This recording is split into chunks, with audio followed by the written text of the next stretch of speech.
దేవుడు పరిశుద్ధ నామంలో మీ అందరికీ నా వందనాలు. ఒక వాక్యం చదువుకుందాము.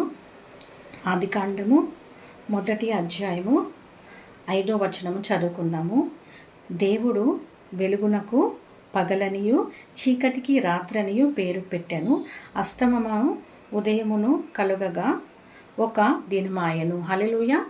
వెలుగు కావాలి అని పేరు పెట్టిండు, చీకటి కావాలి అని దేవుడు పేరు పెట్టిండు అని ఈ స్పష్టత మన బైబిల్లో క్లియర్గా ఉంది. 6వ వచనంలో, మరియు దేవుడు జనముల మధ్య నొక విశాలము కలిగి ఈ జలములను ఈ జనములను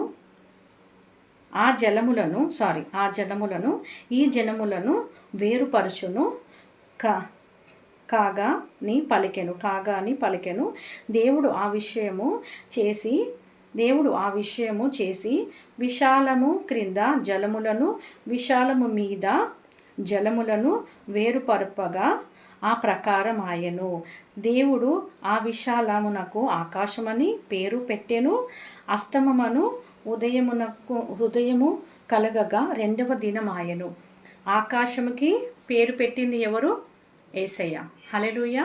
దేవునికి మహిమ కలుగును గాక. బైబిల్లో చాలా స్పష్టత ఉంది, కానీ ఎవరు కూడా చదవరు.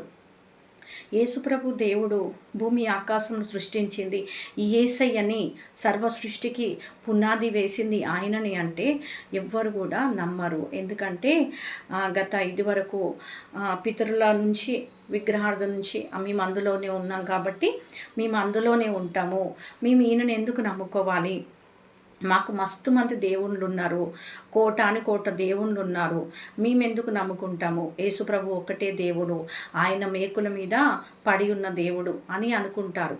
కానీ ఈ బైబిల్ చదివితే చాలా విషయాల స్పష్టత ఉంటుంది. వేరే గ్రంథాలలో ఈ స్పష్టత ఎక్కడ కూడా లేదు. ఆకాశం అని పేరు పెట్టింది యేసుప్రభువే, జలములను సృష్టించింది యేసుప్రభువే, పగలికి పగలని పేరు పెట్టింది యేసుప్రభువే, రాత్రికి రాత్రని పెట్టింది యేసుప్రభువే.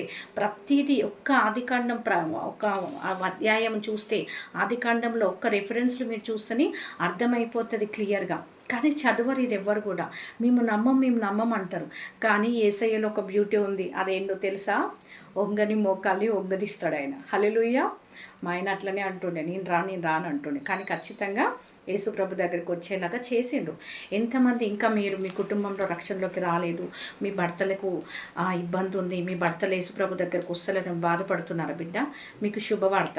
ఈ వాక్యంని బట్టి భూమి ఆకాశం సృష్టించింది నీవే కాబట్టి నీ నామంలో నా భర్త మోకాలు వేయాలని ప్రార్థన చేయండి.